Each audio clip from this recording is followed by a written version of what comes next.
పరలోకపు తండ్రి, దయగల దేవా, ఇంతవరకు నీ పరిశుద్ధ సన్నిధిలో పాటలు పాడి నిన్ను మహిమపరిచిన నీ ప్రియబిడ్డలను ఆశీర్వదించండి.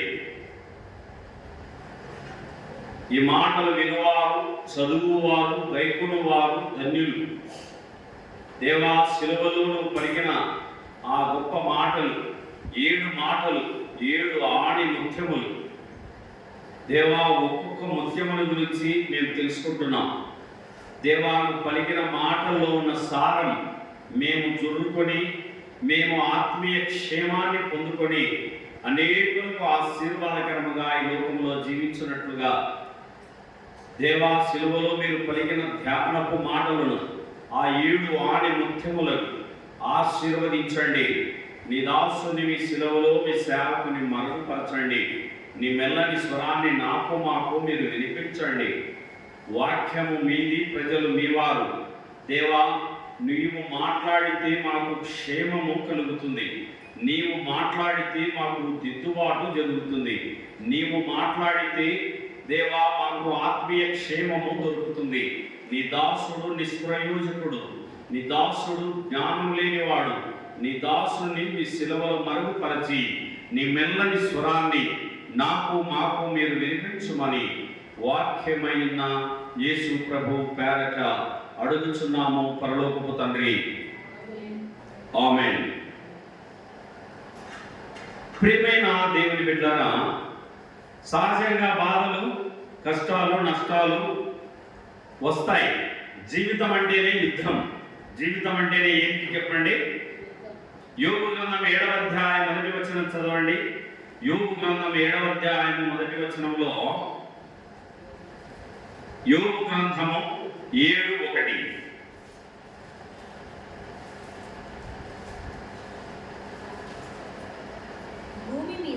భూమి మీద నరుల కాలము యుద్ధకాలం కాదా?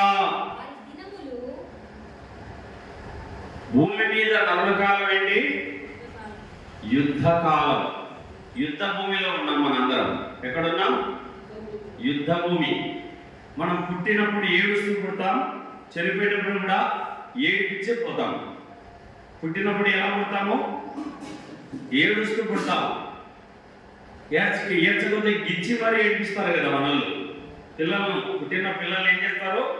ఏదైనా వీడు ఏడ్చలేదని చెప్పి గిచ్చి మరీ ఏడిపిస్తారు పుట్టినాక. సో మనం పుట్టుగా ఏడుస్తూ పుడతాం, ఏడిపించి పోతాం. ఇది జీవితం. తర్వాత జీవితం అనేది 4 దశలు. ఎన్ని దశలు? 4 దశలు. 1 బాల్యం, 2 యవనం, 3 మధ్య వయస్సు, 4 వృద్ధాప్యం. ఎన్ని దశలు? 4 దశలు. బాల్యము, యవనము, మధ్య వయస్సు, వృద్ధాప్యము. ఈ 4 దశలు. ఈ 4 దశలను మనం గమనిస్తే, ఈ 4 దశలు బాల్యం చిగురు. బాల్యం ఏంటి చెప్పండి? చిగురు. యవనం పొగరు. యవనము పొగరు. ఒరే బండి చిన్నగా పోనాయండి, వింటారా? పిల్లలు వింటారా? వాడిని గెర్రలు అని అనిపించాలంటారు. యవనస్తులు ఏముంటుంది? యవనం పొగరు. మధ్య వయసు ఒగరు. మధ్య వయసు ఒగురు. ఈ పిల్ల కారణం వస్తుంది, ఈ పిల్ల కారణం చేసి మా పిల్ల మగ పాప వస్తుంది, మళ్ళా కోడలు వస్తుంది. ఇవన్నీ బాధ్యతలు. మధ్య వయసు ఏంటి చెప్పండి? ఒగరు. వృద్ధాప్యము, సుగరు. 4 దశలు. సో ఈరోజు ప్రభువైన యేసుక్రీస్తు వారు ఈ భూలోకానికి ఎందుకు వచ్చాడు? పాప శాపముల నుంచి మనల్ని విడిపించడానికి వచ్చినాడు. నేను పాపిని కాదన్నంత మాత్రాన పాపం కాకపోతామా? 58వ కీర్తన 5లో, నేను పాపములో పుట్టిన వాడను, పాపములోనే నా తల్లి నన్ను గర్భమున ధరించను. ఎక్కడ పుట్టామన్నా? పాపములో. పుట్టుక పాపం. తర్వాత చూపులు, ఆలోచనలు, మన క్రియలు, వాటి ద్వారా మనం పాపములో పడ్డాం. పాపులను రక్షించడము క్రీస్తు యేసు లోకానికి వచ్చెను. Christ Jesus came into the world to save sinners. యేసు ప్రభు పాపుల రక్షకుడు, యేసు ప్రభు పాపులకు స్నేహితుడు. ఇక్కడ యేసు ప్రభు పలికిన మొట్టమొదటి మాట చదువునా? తండ్రి, వీరేమి చేయుచున్నారో వీరెరుగరు కనుక వీరిని క్షమించుము. ఇక్కడ క్షమాపణ ఇస్తున్నాడు. ఏమిస్తున్నాడమ్మా? క్షమాపణ. క్షమించు, వీరిని క్షమించు. వీరేమి చేస్తున్నారో వీరు ఎరుగరు. యేసు ప్రభును కొరడాలతో కొడుతున్నారు, ముసిగేసి పిడిగుద్దులు గుద్దుతున్నారు, ముఖం పైన ఉమ్మి వేస్తున్నారు, ఎండ్రుకలు బట్టి లాగుతున్నారు. ఇన్ని బాధలు అనుభవిస్తున్నాడు యేసు ప్రభు మన కోసం. ఆయన అవమానములను నిర్లక్ష్య పెట్టాడు మన కోసం. ఆయన మన కోసం శిలువలో మరణించాడు. మన పాపములను బట్టి, మన దోషములను బట్టి ఆయన నలగొట్టబడ్డాడు. తండ్రి, వీరేమి చేయుచున్నారో వీరు ఎరగరు కనుక వీరిని క్షమించుము. ఎంత మంచి మాట నేర్పినాడు మనకి. క్షమాపణ అనేది మనం ఇవ్వాలి. ఈ లోకంలో మనల్ని ఎవరైనా తిడతా ఉంటారు, కొడతా ఉంటారు, అరుస్తూ ఉంటారు, దూషిస్తూ ఉంటారు, బాధిస్తూ ఉంటారు, అనకపోయినా అన్యామంటారు, తిట్టకపోయినా తిట్టామంటారు, చూడకపోయినా చూసినామంటారు, మాట్లాడకపోయినా మాట్లాడినామంటారు. ఇలాంటి వాళ్ళని ఏం చేయమంటున్నాడు యేసు వారు? క్షమించు. ఏమంటున్నాడమ్మా? క్షమించు. కీర్తనలు 86:5. దావీదు రాసిన కీర్తనల గ్రంథము 86వ కీర్తన 5వ వచనము. దావీదు రాసిన కీర్తనలు 86వ కీర్తన 5వ వచనంలో, ప్రభువా నీవు దయాళుడవు, క్షమించుటకు సిద్ధమైన మనస్సు గలవాడవు. ఎవరమ్మా యేసు ప్రభువారు? క్షమించుటకు సిద్ధ మనస్సు. మనల్ని ఈరోజు క్షమించినాడు మన అపరాధాలు. మన తల వెంట్రుకలు 1,00,000 వెంట్రుకలు ఉంటాయి మనిషికి. ఎన్ని వెంట్రుకలు ఉంటాయమ్మా? 1,00,000. ఆ 1,00,000 కంటే, మన తల వెంట్రుకల కంటే మన పాపాలు గొప్పగా ఉన్నాయంట, మన దోషాలు అధికంగా ఉన్నాయంట. అక్కడ కూర్చోపోమా, చేయలేదు కూర్చో.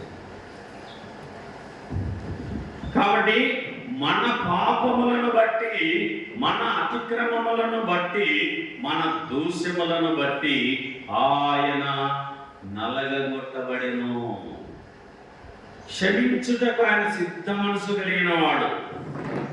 ముఖం పైన ఉమ్మి వేసిన వారిని క్షమిస్తున్నాడు, పిడిగుద్దులు గుద్దిన వారిని క్షమిస్తున్నాడు, కొరడాలతో కొట్టిన వారిని కూడా ఏమంటున్నాడు?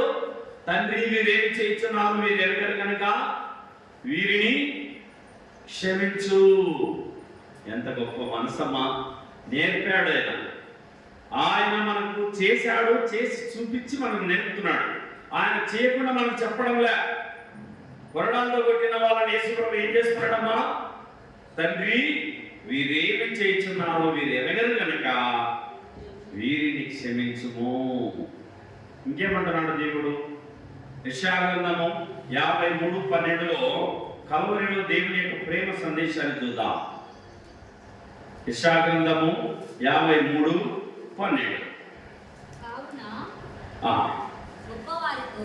ఏలయనగా మరణమునందునట్లు అతడు తన ప్రాణమును దారపోసెను. అతిక్రమము చేయవారిలో ఎంచబడిన వాడాయను. అనేకుల పాపమును భరించుచు తిరుగుబాటు చేసిన వారిని గురించి విజ్ఞాపనము చేశాను. 53:12 యెషయా గ్రంథం చివరి వచనం 53లో. ఏదైనా మరణమునందునట్లు అతడు తన ప్రాణమును దారపోసెను. ఏం దారపోసాడమ్మా? సిలువలో సాగింది యాత్ర, కరుణామయుని దయగల పాత్ర. ఎవరి కోసమో? ఈ జనుల కోసమే, ఈ కోసం? ఈ జనుల కోసం, ఈ జగతి కోసం. ఈ జనుల కోసమే, ఈ జగతి కోసమే సిలువలో సాగింది యాత్ర. కరుణామయుని దయగల పాత్ర పాలుగారదే గంగు పైన. యవ్వనస్తుడండి యేసుప్రభు సిలువలో చనిపోయినప్పుడు. ఎప్పుడు ఆయన ఎవరమ్మా? యవ్వనస్తుడు, యువరక్తం. పాలుగారదే గంగు పైన పాపాత్ముల కొరడాలెన్నో నాట్యమాడినాయి, నడివీధిని నడిపాయి, నోరు తెరువలేదాయ ప్రభువు, బదులు పలుకలేదాయ ప్రేమ. ఎవరి కోసమో? ఈ జనుల కోసమే, ఈ జగతి కోసమే, ఈ జనుల కోసమే, ఈ జగతి కోసమే సిలువలో సాగింది యాత్ర. కరుణామయుని దయగల పాత్ర. దేహాన్ని దున్నివేశారండి, నాగలితో భూమిని దున్నినట్టుగా. 39 కొరడా దెబ్బలు తిన్నాడు ధర్మశాస్త్రం ప్రకారం. ఎన్ని తిన్నాడమ్మా? 39. ఒకటి తక్కువ 40. ధర్మశాస్త్రం ఏం చెప్తుంది? ఎవరైనా తప్పు చేస్తే ఒకటి తక్కువ 40 దెబ్బలు కొట్టాలి. ఎన్ని దెబ్బలు కొట్టాలి? 40. యేసుప్రభు ఏమైనా పాపం చేశాడా? ఆయన పుట్టుక పాపం కాదు. పుట్టుక పవిత్రం, ఆహారం పవిత్రం, నరక పవిత్రం, జీవితం పవిత్రం. కానీ యేసుప్రభు సిలువలో నలిగిపోయినాడు మన కోసమే. మన పాపాల కోసం ఆయన సిలువలో ఏమయ్యాడు? నలిగిపోయాడు. ఆహా, ఎంత గొప్ప ప్రేమ అండి యేసుప్రభుకు మన మీద. తండ్రి వీరేమి చేయించున్నారో వీరు ఎరగరు. అంత బాధ పెట్టిన వ్యక్తులను కూడా యేసుప్రభు ఏమంటున్నాడు? వీరెరగరు కనుక వీరిని క్షమించుము. 69వ కీర్తన, దావీదు రాసిన కీర్తనలు 69:9. చాలా స్పీడ్ ఉండాలి దేవుని ప్రియులారా. 69వ కీర్తన 9. నీ ఇంటిని గురించిన ఆసక్తి నన్ను భక్షించుచున్నది. నిన్ను నిందించిన వారి నిందలు నా మీద పడి ఉన్నవి. నిందల పాలైన దేవుడు. నిందలు ఏమి నిందలు? యెరూషలేము దేవాలయాన్ని 3 రోజులు పడగొట్టి లేపుతానన్నాడు. సొలొమోను 40 ఏళ్ళు పెడితే ఆ 40 సంవత్సరాలు కట్టిన దేవాలయాన్ని ఈయన లేపుతాడు, పడగొట్టి నేను లేపుతానన్నాడు అని నింద వేస్తున్నారు యేసుప్రభు మీద. ఈ శరీరం అనే దేవాలయాన్ని పడగొట్టి ఈ దేహంలో నేను చనిపోయి 3వ దినాన లేస్తానని యేసుప్రభు చెప్పినాడు. ఇది అర్థం కాలే వాళ్ళకు. ఏం కాలేదక్క? నేను చనిపోయి 3వ దినాన లేస్తానని ఆయన చెప్తే దాన్ని ఎలా ఊహించుకుంటున్నారు వాళ్ళు? యెరూషలేము దేవాలయాన్ని 3 రోజుల్లో పడగొట్టి లేపుతానన్నాడని నిందలేస్తున్నారు. ఇంకొకడు వచ్చినాడు, రోమా సామ్రాజ్యానికి పన్ను కట్టద్దన్నాడు. ఇది మేము విన్నాం. పన్ను పేతురు సముద్రానికి వెళ్ళి వల వేస్తే ఒక చేప దొరుకుతుంది. ఆ చేప నోరు తెరిస్తే కానుక ఇస్తుంది. చేప ఏమిచ్చిందమ్మా? యేసుప్రభు దగ్గర పన్ను కట్టడానికి కూడా డబ్బు లేదు. ఆ చేప కానుక రెడీగా పెట్టుకుని ఇచ్చింది. దాన్ని తీసుకెళ్లి గురాజులకు సుంకం చెల్లించినాడు ఆయన. పన్ను కట్టమని చెప్పినాడు. కైసరికి ఇవ్వండి, దేవునికి చెల్లించండి అని చెప్పినాడు తప్ప ఆయన పన్ను కట్టద్దని ఎక్కడా చెప్పలేదు. నిందల పాలైన యెషయా గ్రంథము 53:5. యెషయా గ్రంథము 53:5లో చూద్దాం. మన అతిక్రమ క్రియలను బట్టి అతడు గాయపరచబడెను, మన దోషములను బట్టి అతడు నలగగొట్టబడెను, మన సమాధానార్థమైన శిక్ష అతని మీద పడెను, అతడు పొందిన దెబ్బల చేత మనకు స్వస్థత కలుగుచున్నది. యేసు ప్రభు శిలువలో పొందిన దెబ్బలలో మనకి ఏం దొరికిందమ్మా? స్వస్థత. తేలుగు కొండలో విషం, పాము తలలో విషం, మనసునికి నిలువెల్ల విషమే. మనలో ఏ మంచితనము లేదు. అరికాల మొదలుకొని నడినెత్తి వరకు మనలో మంచితనమే లేదు.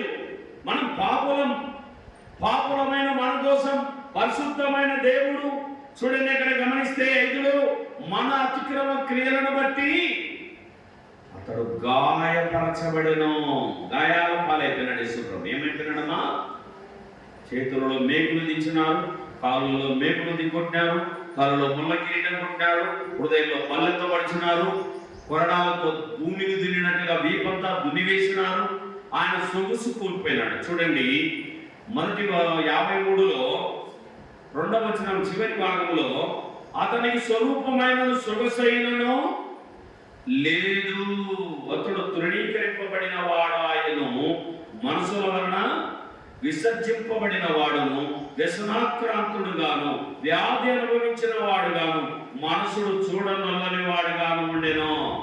ఎంత బాధ అనుభవించినాడు. రూపాన్ని కోల్పోయినాడు. కొరడాలతో కొడితే శరీరం బాగుంటుందా? చిన్న ముళ్ళు గుచ్చుకుంటేనే ఆ దేహం అంతా నల్లగా అయిపోతుంది. అట్లాంటి కొరడాలతో కొట్టినప్పుడు ఆయన దేహము ఒక్కసారి కొరడాకు 12 కొండ్లు తయారు చేసినారంట.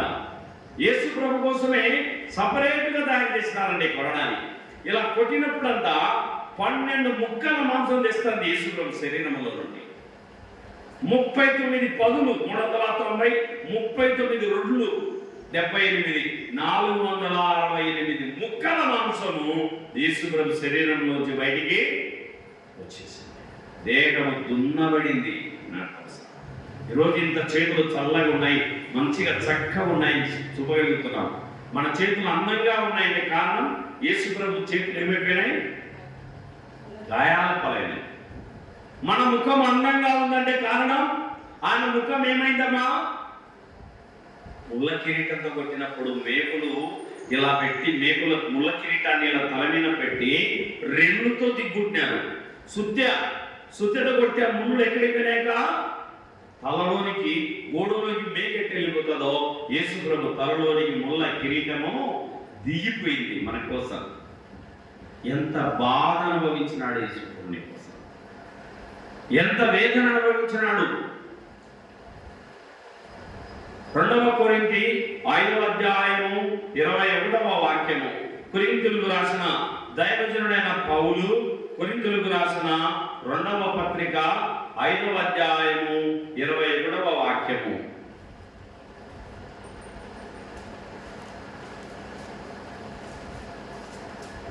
కొరింథీయులకు రాసిన 2వ పత్రిక 5:20 చదువుతున్నాను.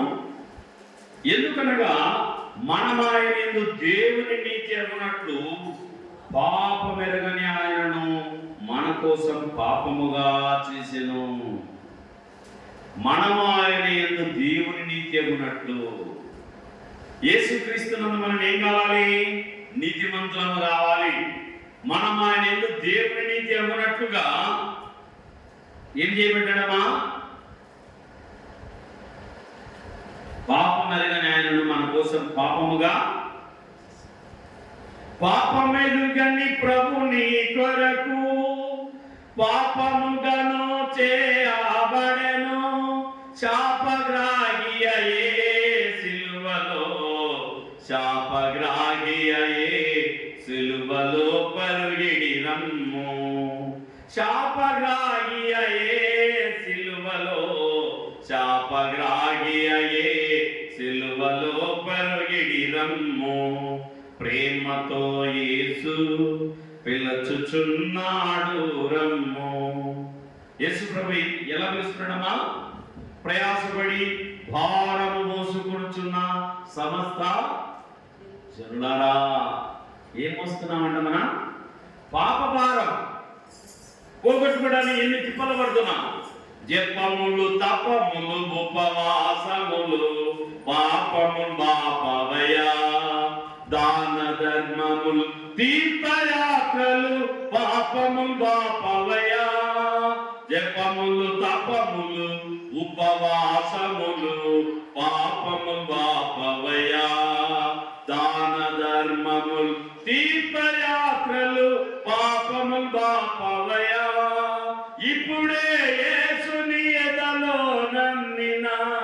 ఇప్పుడే యేసుని ఎదలో నమ్మిన ఇదే రాక్షణ దినము. యేసుని చెంతకు ఆశతో రమ్మిల దోషము బాపునయా. పాప భారము మోసుకున్న జనులారా, యేసుప్రభు ఏమని పిలుస్తున్నాడు? పాప భారము మోసుకున్న సమస్త జనులారా. పాత సిలువ సామాన్ ఇస్తే కొత్త సిలువ సామాన్ వస్తుంది. 2 పాత బిందెలు పైన బిందెలు ఇస్తే ఒక కొత్త బిందె వస్తుంది. చెడిపోయిన మానవ హృదయాన్ని, నీ హృదయాన్ని, నా హృదయాన్ని యేసు ప్రభుకిస్తే దాన్ని నూతన హృదయముగా, శుద్ధ హృదయముగా మన ప్రభు చేస్తాడు. అందుకే ఆయన మన పాపముల నిమిత్తము మృతి పొందెను. చదవండి దేవుని వాక్యంలో గలతీ 3:13. గలతీయులకు రాసిన పత్రిక 3:13లో దేవుని ప్రేమ సందేశాన్ని మనం గమనిద్దాం. ఆత్మను గురించిన వాగ్దానము విశ్వాసము వలన మనకు లభించున్నట్లు అబ్రాహాము పొందిన ఆశీర్వచనము క్రీస్తు యేసు ద్వారా అన్యజనులకు కలుగుటకై క్రీస్తు మన కోసము శాపమై మనలను ధర్మశాస్త్రం యొక్క శాపము నుండి విమోచించను. ఇందును గూర్చి మ్రాను మీద వేలాడిన ప్రతివాడును శాపగ్రస్తుడు. యేసు ప్రభు ఏమైపోయినాడు మన కోసం? శాపగ్రస్తుడు. మ్రాను మీద శిలువ మీద వేలాడేవారెవరు? శాపగ్రస్తులు. ఆ దినాలలో 3 రకాల మరణాలు ఉన్నాయి. ఎన్ని రకాల మరణాలు ఉన్నాయి చెప్పండి? మనుషులు పాపం చేసిన వాళ్ళను చంపడానికి ఎన్ని రకాల శిక్షలు ఉన్నాయి? 3. ఒకటి రాళ్లతో కొట్టడం, రాళ్లతో చచ్చే దాకా కొట్టడం. 2 చిరఛేదనం చేయడం, తలను నరకడం. 3 శిలువ వేయడం. ఈ 3ట్లో ఏది మంచి మరణం? మంచి మరణం ఏది? చిరఛేదనం. చాలా 1 నిమిషం కళ్ళు మూసుకుంటే ప్రాణం పోతుంది. 1 నిమిషం కళ్ళు మూసుకుంటే ఏమైపోతుంది? ప్రాణం పోతుంది. 2 రాళ్ళతో కొడితే 1 గంట లోపల చనిపోతాం. ఇది కూడా మంచి మరణమే. రాళ్ళతో కొడితే ఎంతసేపు? 1 గంట వరకు ప్రాణం ఉంటుంది. ప్రాణం పోయిందా కొడతారు. 1 గంట వరకు విలువలాడి ప్రాణం పోతుంది. ఇది కూడా మంచి మరణమే. 3 శిలువ వేయడం. చాలా శాపగ్రస్తమైన మరణం ఇది. ఆయన ఎన్ని గంటలకు చూడండి, మార్క్స్ వార్త 15:25 ఎన్ని గంటలకు శిలువ వేశారమ్మా? చదవండి.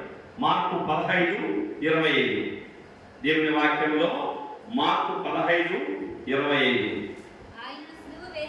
ఆయన శిలువ వేసినప్పుడు ఎన్ని గంటలు? బిడా? 9. ఉదయం 9 వేసినారు శిలువ. ఆయన శిలువ వేశారు. మాన మీద వేలాడినాడు. అటు ఆకాశానికి భూమికి మధ్య, అటు పరలోకానికి భూలోకానికి మధ్య, అటు దేవునికి మానవులకు మధ్య, అటు తండ్రికి కుమారులమైన మన మధ్య, శిలువలో భూమికి ఆకాశానికి మధ్యన అడ్డగర్రపై నిలువుగర్రపై శిలువలో దేవుడు వేలాడినాడు. అంత గొప్ప ప్రేమ మన మీద చూపినాడు. మ్రాను మీద వేలాడిన ప్రతి వాడు శాపగ్రస్తుడు. యేసు ప్రభు ఏ పాపం? ఆయన శాపం మన కోసం పొందుకున్నాడు శాపాన్ని.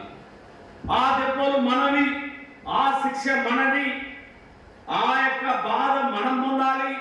యేసయ్య మన కోసం పొందుకొని ఆయన మనల్ని ఫ్రీ చేసినాడు. రండి దేవుని వాక్యంలో నుంచి హెబ్రీ 2:9. పౌలు హెబ్రీయులకు రాసిన పత్రిక 2వ అధ్యాయము 9వ వాక్యము. దేవుని కృప వలన ఆయన ప్రతి మనుషుని కొరకు మరణము అనుభవించినట్లు దూతల కంటే కొంచెం తక్కువ వాడుగా చేయబడిన యేసు మరణము పొందినందున మహిమా ప్రభావములతో కిరీటము ధరించిన వానిగా ఆయనను చూచుచున్నాము. దేవుని కృప యేసు ప్రభు సిలువలో చనిపోకపోతే నిజంగా దేవుడు మన మీద కృప చూపినాడు. ఏం చూపినాడమ్మా? ఏం చూపినాడన్నా? కృప. ఆయన కృప లేకపోతే నిజంగా ఆ బాధలు ఆయన అనుభవించకుండా ఉండింటే, యేసు ప్రభు ఆ దెబ్బలు తిరగపోయి ఉండింటే మన పాపాన్ని బట్టి మన నరకానికి తీసుకెళ్లేవారు సైతాన్ని. సాతాను ఎక్కడికి తీసుకెళ్తాడు మనల్ని? పాపం చేసినావు కాబట్టి దానికి తగిన శిక్ష తీసుకోవాల్సిందేని ఆరని అగ్నిగుండంలోకి తీసుకెళ్లి మనల్ని క్షోభ పెట్టేది. యేసు ప్రభు పూచి పన్నాడు మన కోసం, జామీను పన్నాడు, పూటగా పోయినాడు, మధ్యవర్తి అయినాడు, శిలువ రక్తంలో సంధి చేసినాడు, తన ప్రాణాన్ని పణముగా పెట్టి మనకు రావాల్సిన దెబ్బలన్నీ ఆయన తిని మనకు రావాల్సిన శిక్షణంతా ఆయన తీసుకొని ఆయన రూపాన్ని కోల్పోయి ఈరోజు మనకు రూపం పోసినాడు. ఏం పోసినాడమ్మా? అద్దం కాడ నిలబడి అక్కడ చక్కగా చూసుకొని అద్దంలో అంత ఆనందిస్తావు. ఇంత రూపం నీకు ఎప్పుడు వచ్చింది? యేసు ప్రభు ఇచ్చినాడు. మన రూపం పోవాలి వాస్తవంగా అయితే, కానీ మన రూపం ఉండడానికి, మనం బాగా ఉండడానికి ఆయన రూపం పోగొట్టుకున్నాడు. ఆయన తలలో ముళ్ళ కిరీటం, కాళ్ళల్లో మేకులు, చేతుల్లో మేకులు, హృదయంలో బల్లెంతో పొడిచి మన కోసం ఆయన రూపం కోల్పోయినాడు. ఆయన అన్నాన్ని కోల్పోయి మనకు అన్నాన్ని ఇచ్చినాడు. కనుక ఆయనకు కృతజ్ఞతలు చెల్లించాలి. దేవుని కృప వలన ఆయన ప్రతి మనుషుని కొరకు ఏమనుభవించినాడమ్మా? మరణం. మరణం అనుభవించినాడు యేసు ప్రభు. మరణం, అది ఘోర మరణం.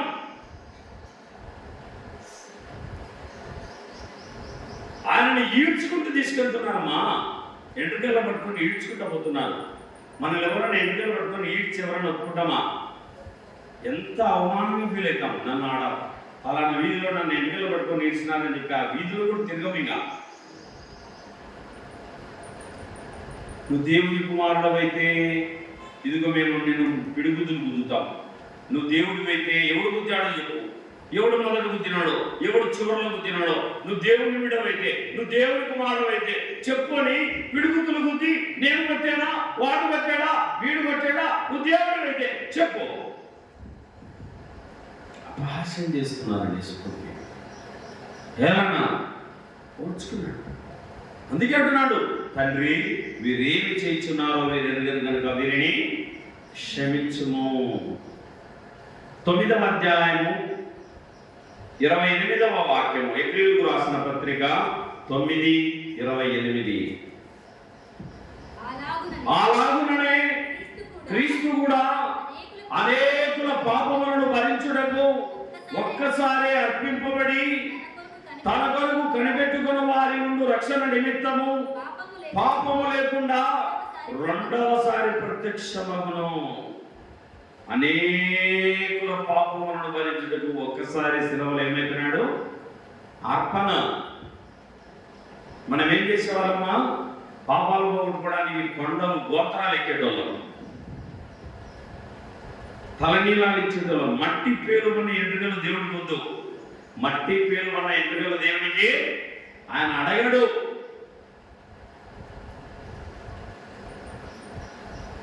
నువ్వు మేకపోతులు, కోడి పుంజులు నువ్వు దేవునికి ఇస్తే నీ పాపం పోదు. ఎడ్ల రక్తం, కొడల రక్తం, కోడి పుంజుల రక్తం పాపములను తీసివేట అసాధ్యము. ఒకటే ఒక పని శిలువలో యేసు ప్రభు చెల్లించినాడు. దేవుడు మానవుడై సృష్టికర్త, రక్షణకర్త అయి పరలోకాన్ని విడిచి భూలోకానికి దిగి వచ్చి ఆ కల్వరి శిలువలో తను నిలువెల్లా నలిగిపోయి రక్తపు ముద్దగా మార్చబడ్డాడు. ఆయన సొగసు కోల్పోయి మన కోసం ఎంత బాధ అనుభవించినాడు. అక్కడ క్రీస్తు కూడా అనేకుల పాపములను భరించుటకు ఒక్కసారే శ్రమపడెను, అర్పింపబడెను. దేవుడు యావత్ ప్రపంచానికి సరిపడు ఒకే ఒక శిక్షను యావత్ ప్రపంచానికి ఆసియా ఖండంలో పుట్టి, పాలస్తీనా దేశము ఆసియా ఖండంలో ఉంటుంది. బెత్లెహేము అనే ఒక చిన్న గ్రామంలో దేవుడు, ప్రపంచంలో మధ్య గ్రామం అటది, యావత్ ప్రపంచానికి మధ్య ఊరది. ఆ మధ్య ఊరిలో దేవుడు పుట్టాడు.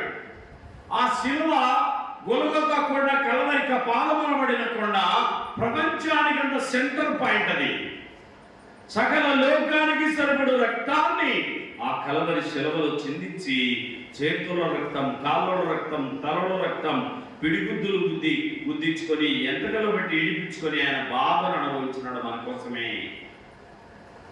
పేతురు రాసిన మొదటి పత్రిక 2:24 చదవండి దేవుని వాక్యము. దైవజనుడు పేతురు రాసిన మొదటి పత్రిక 2:22.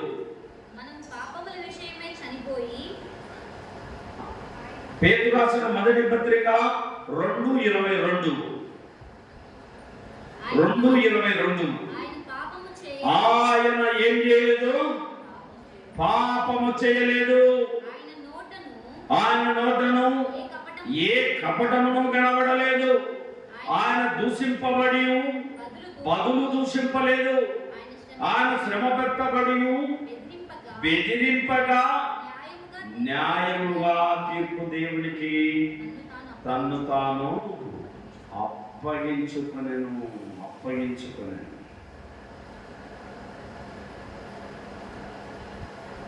ఆయన పాపము చేయలేదు.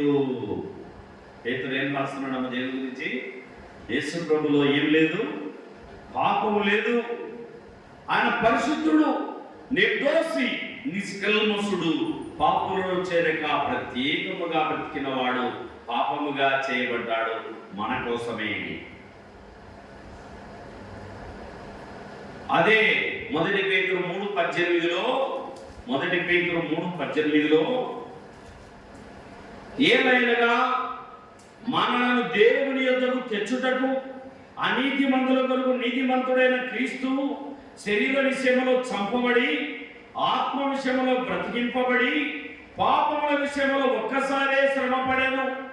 ఎన్నిసార్లు శ్రమ పడ్డాడు యేసు శిలువలో? ఒక్కసారే.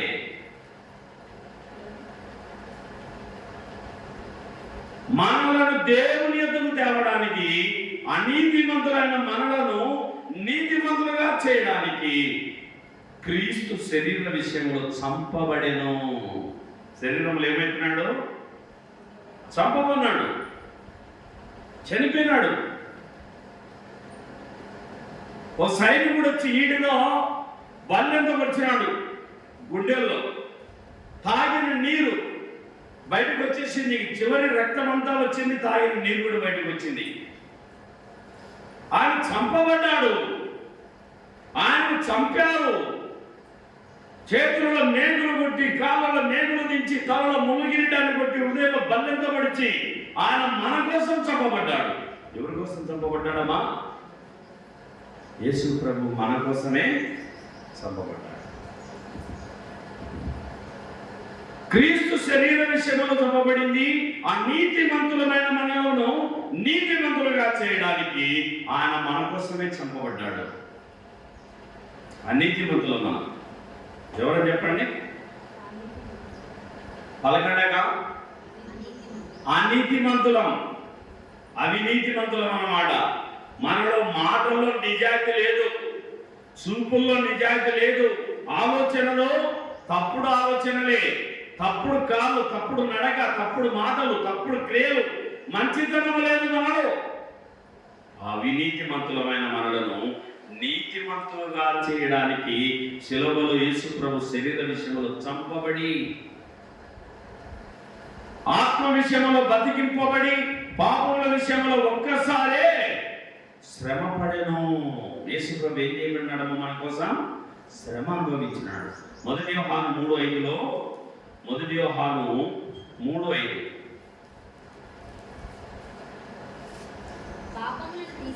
పాపములను తీసివేయుటకై ఆయన ప్రత్యక్షమాయెను. యేసు ప్రభు ఎవరి కోసమమ్మా? పాపాలను తీసివేయడానికి వచ్చినాడంట. పాపాలను ఎంత బాధ అనుభవించినాడు కదా. ఇప్పుడు కాళ్ళలో ముళ్ళు గుచ్చుకుంది, దాన్ని నువ్వేం చేయాలా? తీసేయాలా? తీసేయకుంటే ఏం చేస్తుంది? నిన్నది కలుక్కని పుచ్చుకుంటా ఉంటుంది. నడకకు సాగుతుందా? స్పీడ్గా పరిగెత్తగలవా? సాగదు ప్రయాణం. ఎందుకు? ఆ ముళ్ళు నీ శరీరాన్ని కుచ్చుతా ఉంటది. అది మేకు. ఒక యవనస్తునికి కాలు వాసింది. కాలు వాస్తే వాడు డాక్టర్ దగ్గరికి వెళ్ళినాడు. సార్ ఎందుకో సార్ కాలు వాచా ఉంది సార్. ఏమన్నాడమ్మా? కాలు వాచా ఉంది సార్, వాపు వచ్చింది, ఎట్లా చేయాలి సార్ అన్నాడు. సరే అనేసి ఆయన నాటు మంది ఇచ్చినాడు, పూసుకున్నాడు, తగ్గలే. ఒక ఫ్రెండ్ దగ్గరికి వెళ్ళినాడు. ఆ ఫ్రెండ్ అంటే ఏరా కుడుతానా అన్నాడు. ఏమన్నాడమ్మా? ఏరా కుడుతానా అన్నాడు. ఏరా నాయన ఎందుకు కాలు వాచింది అన్నాడు. గుండు చేయించుకోకపోతుంది అన్నాడు. ఏమన్నాడు? దేవుడిని తలుచుకొని గుండు చేయించుకోకపోతుంది అన్నాడు. గుండు చేయించుకున్నాడు. కాలు వాపు తగ్గుతుందా గుండు చేయించుకుంటే? గోసులో పాపం పెట్టుకొని కాశీకి పోతే పొందదే పాపం? పొందదా? కాదు. పాపం పోవాలంటే స్వనీతి చాలదు, రక్షణ కావాలంటే యేసయ్య కావాలి. పాపం పోవాలంటే స్వనీతి చాలదు, రక్షణ కావాలంటే యేసయ్య కావాలి. స్నేహితుడు, ప్రియ స్నేహితుడు యేసు ప్రభువే నిజ స్నేహితుడు. నమ్మండి నమ్మండి యేసు క్రీస్తును, పొందండి పొందండి రక్షణ భాగ్యము. పాపం పోవాలంటే ఏం చేయాలా? తలనొప్పి పోవాలంటే నవాజన్ మాత్ర వేసుకుంటే పోతుంది. ఒళ్ళనొప్పులు పోవాలంటే ఒళ్ళనొప్పులు మాత్ర వేసుకుంటే పోతుంది. ఆకలి అవుతుందంటే అన్నం తింటే ఆకలి తగ్గిపోతుంది. దప్పిక అవుతున్నప్పుడు నీళ్లు తాగితే దప్పిక తీరుతుంది. ఈ వ్యక్తికి ముందు గుచ్చుకుంది, ఆ కాలు వాసింది. ఆ వాపు తగ్గడానికి ముందు చేయించుకున్నాడు. ఇంకొంచెం ముందుకు పోయినాడు. ఏరా గుండు చేయించుకున్నామంటే కాలు నొప్పి నా వాపు తగ్గుతుందని గుండు చేయించుకున్నాడు. వాడేం చేసినాడంటే నోట్లో ఉన్న పనులన్నీ పొడగొట్టుకోరా నొప్పి పోతుంది అన్నాడు. ఏమన్నాడు? నోట్లో ఉన్న పనులన్నీ గూడగొట్టుకోరా ఆ నొప్పి పోతుంది అన్నాడు. సుత్తి తీసుకొని పటా కొట్టుకొని మొత్తం పైన 16 కింద 16 32 చేతులు వస్తువులు చూపించినాడు. పోయిన నొప్పి 1 2 పనులన్నీ కూడా కొట్టుకున్నాడు. మాట తచ్చది తొర్రి, మాట తచ్చది బాగా మాట్లాడడానికి లేదు. ఇక పనులన్నీ ఊడిపోయినాయి. ఇక స్వరం బాగా రావడంలే, తొలి మాటలు వస్తున్నాయి. ఇంకొంచెం ముందుకు పోయినాడు. ఏరా అంటే కాలు వాపు వచ్చిందిరా. ఏరా నాయన నెత్తెల్లా ముందు చేర్చుకున్నావు, పనులన్నీ కూడా కొట్టుకున్నావు అంటే వాడన్నాడు, నా కాలు నొప్పిందిరా తగ్గిపోతుందని ఆయన పనులు కూడా కొట్టుకుని. ఎవరు రా పని చెప్పింది అంటే చెప్పొచ్చా? నేను ఒక పని చెప్తే చేయకపోతుంది అన్నాడు. వాడేం చెప్తాడు అది కూడా చేద్దామని చెప్పినాడు. ఏం చేయాలో చెప్పారంటే 6 నైటీలు తెచ్చుకొని లాంచీలు కుట్టించుకొని వేసుకోరా అన్నాడు. లాంచీలు నైటీ మాదిరి ఉంటాయన్నమాట. ఆడవాళ్ళు నైట్ వేసుకుంటారు కదా, అలాంటి నైటీ అన్నమాట. మోకాళ్ళ దాకా లాంచి కుట్టించుకుంటే నొప్పి పోతుందని చెప్పినాడు వాడు. సరే ఇన్నే చేసిన ఇది కూడా చేద్దామని లాంచీలు కుట్టించుకొని వేసుకొని ఊళ్ళో తిరుగుతున్నాడు. వికారమైనటువంటి గుండు, మోకాళ్ళ దాకా నైటీ, తర్వాత పనులన్నీ కూడా కొట్టుకున్నాడు. ఇంకొంచెం ముందు పోయినాడు. పోతే ఇంకో స్నేహితుడు ఎదురైనాడు. ఏరా ఏమైనా అట్టుండావు, ఏమిరా ఎట్లంట మంచి పెట్టైపోయినావురా అంటే కాలు వాసిందన్నా అన్నాడు. ఏం వాసింది? సాలమా? సంతోషమా? ఏమన్నాడు? కాలు వాచింది అన్నాడు. అరే నీ వాపు తగ్గాలంటే ఇక్కడ దగ్గరికి అని చెప్పి ఆ చెప్పు తీరా బయటికి అన్నాడు. చెప్పు తీసి గమనిస్తే వెనక ఆ చెప్పులో ఒక మేకు ఉంది. ఆ చెప్పులో ఇవి ఒక మేకు కొచ్చని ఇనుప మేకు పుచ్చుకొని ఆ చెప్పులో ఆ మేకు విని కాళ్ళు పుచ్చుకుని ఆ కాళ్ళు ఉన్న నొప్పి ఎక్కువైపోయి వాపు వచ్చేసింది. ఆ మేకు తీసేసినాడు. కాళ్ళు నొప్పి తగ్గిపోయింది. ఈరోజు మనిషి పాపం పోగొట్టుకోవడానికి ఎన్ని తిప్పలు పడుతున్నాడు. 2000 సంవత్సరాల కిందట పాపములను తీసివేయుటకు యేసుక్రీస్తు ప్రత్యక్షమాయను. నేను పాపులనే పిలువవచ్చితిని గాని నీతిమంతులను పిలువరాలేదు. ఎవరంటే యేసుప్రభు వారు పాపుల స్నేహితుడు, పాపుల రక్షకుడు. యేసుప్రభుకి ఎవరు కావాలి? పాపులు కావాలి. ఎవరా పాపులు? మనమే. రండి దేవుని వాక్యములోనికి వెళ్ళిపోదాము. మత్తయి సువార్త 5:44. మత్తయి సువార్త 5వ అధ్యాయము 44వ వచనము. నేను మీకు చెప్పున్నది ఏమనగా మీరు పరలోకమందున్న మీ తండ్రికి కుమారులై ఉండునట్లు మీ శత్రువులను ప్రేమించుడి, మిమ్మును హింసించు వారి కొరకు ప్రార్థన చేయుడి. యేసుప్రభు ఏం నేర్పినాడు మనకి? మిమ్మల్ని ఎవరైతే కొడతారో వాళ్ళ కోసం ప్రార్థన చేయమంటున్నాడు. ఏమంటున్నాడు? మిమ్మును హింసించు వారి కోసము ప్రార్థన చేయండి. మీరు పరలోకమందున్న తండ్రికి కుమారులై ఉన్నట్లు మీ శత్రువులను ప్రేమించుడి. శత్రువులను ఏం చేయాలా? నా క్లాస్మేట్ ఒకరిని నేను 10th క్లాస్లో బ్యాట్తో కొట్టిన. వాడు నన్ను చూసాన్ని ముఖం ముడుచుకుంటాడు, ఇట్లా నీపు తిప్పుకుంటాడు. యేసుప్రభు నమ్మినాక దేవుడు వెళ్ళి నువ్వు సమాధాన పడాలా, నువ్వు ఎంతమందిని కొట్టినావో వాళ్ళందరికీ క్షమాపణ చెప్పు అని చెప్పి చర్చిలో ఒక దైవజనుడు చెప్పినాడు. నీ శత్రువులు ఎవరైనా ఉంటే వాళ్ళందరికీ క్షమాపణ చెప్పు అన్నాడు. నేను వానికి ఏం చెప్పాలి? ఇప్పుడు క్షమాపణ చెప్పడానికి పిలిచి పలకడంలా. ఎందుకు? కొట్టినా కదా, అప్పుడు కొట్టినది మైండ్లో ఉంది. కొట్టిన 10 ఏళ్ల తర్వాత పోయినా, నేను 10 ఏళ్ల తర్వాత అయినా గుర్తే పెట్టుకున్నాడు.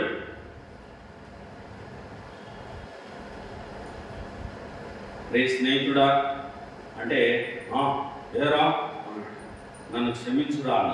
ఏమన్నా నా క్లాస్మేట్ను నన్ను క్షమించురా అన్న. నన్ను క్షమించు. ఏం రా నువ్వేం చేసినంటే అప్పుడు కొట్టే కదా నేను, ఇదిగో తీసుకో బ్యాటు కొట్టు నన్ను కూడా. నేను ఎన్నెట్లు కొట్టానో అన్నెట్లు కొట్టు, నన్ను క్షమించు.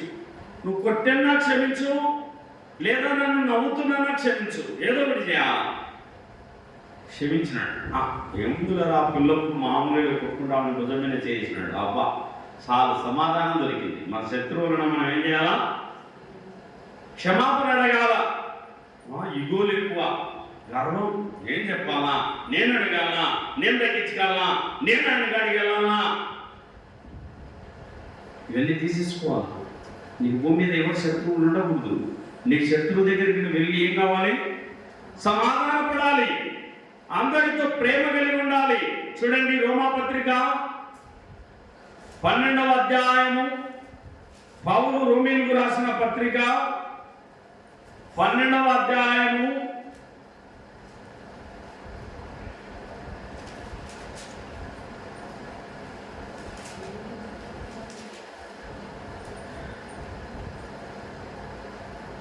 17వ వచనం.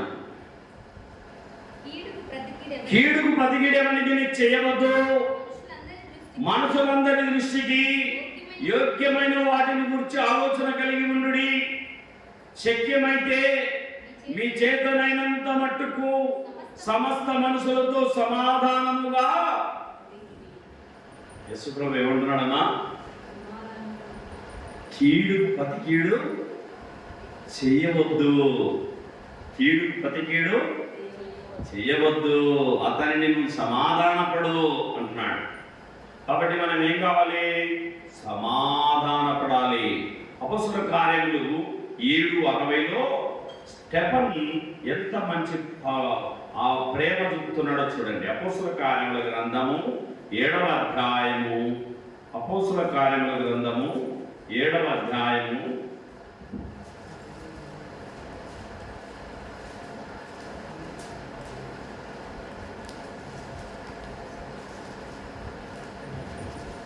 లూకా రాసిన అపొస్తలుల కార్యములు, దైవజనుడు లూకా రాసిన అపొస్తలుల కార్యముల గ్రంథము 7వ అధ్యాయము 55వ వచనం.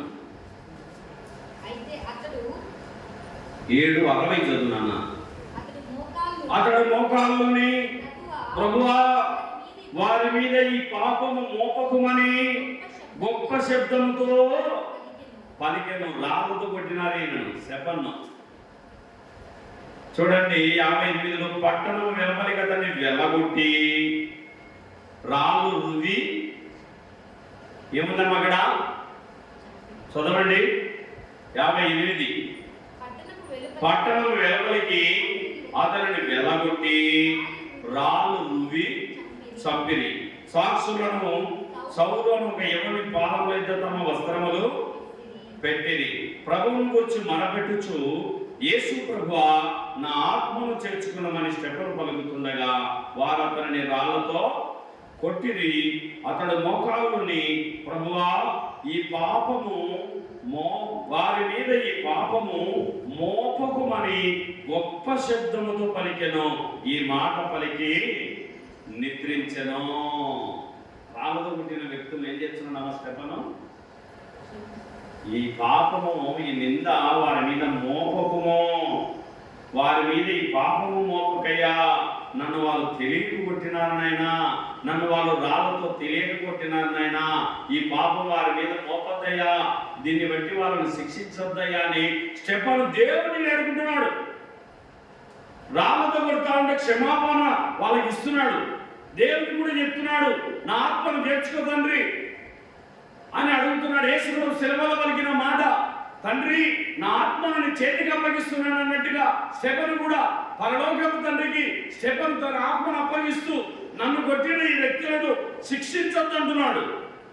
ఈ పాపము వారి మీద మోపకుము. ఎంత మంచి మాట. కాబట్టి ఈ విషయాన్ని మనం గమనించాలి. ఇంతటితో మొదటి మాట సమాప్తమైంది. మొదటి మాట, తండ్రి వీరేమి చేయుచున్నారో వీరెరుగరు కనుక వీరిని క్షమించుము. ప్రభా, ఈ మాటలు దీవించుము, విన్నవారి హృదయాల్లో కార్యము చేయము.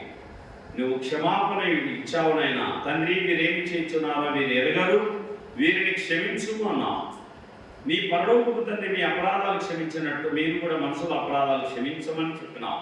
మిమ్మల్ని హింసించు వారిని దీవించుడి కానీ చెప్పిపోవద్దు, వారి కొరకు మీరు ప్రార్థన చేయమన్నావు. మీ శత్రువులను ప్రేమించుడని మాకు నేర్పినావు.